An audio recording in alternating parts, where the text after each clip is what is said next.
আজকে তোমাদের সাথে গরমের কিছু সবজি দিয়ে একটা মাছের ঝোলের রেসিপি করব। তো এখানে আমি রুই মাছ, পটল আর সজনে ডাঁটা আর আলু নিয়েছিলাম।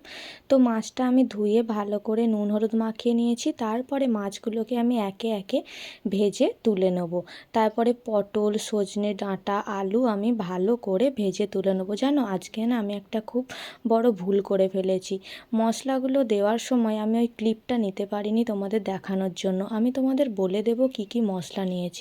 তো এখানে আমি সব কিছু ভালো করে ভেজে তুলে নেওয়ার পর এখানে অল্প তেল, গোটা জিরে, তেজপাতা, শুকনো লঙ্কা দিয়ে পেঁয়াজ ভেজে নিয়ে, টমেটোটা একটু নুন দিয়ে ভেজে নিয়ে এখানে আমি পেঁয়াজ, আদা, রসুন আর যেসব গুঁড়ো লঙ্কা, গুঁড়ো মশলা দিই আমি আর কি, যেমন ধনে গুঁড়ো, জিরে গুঁড়ো, হলুদ গুঁড়ো, একটু লঙ্কা গুঁড়ো দিয়ে আলুটাকে দিয়ে দিয়েছিলাম। দিয়ে ভালো করে কষিয়ে নেওয়ার পর নুন জল দিয়ে তারপরে সবজি মাছ দিয়ে দিলেই আমাদের মাছের ঝোল রেডি।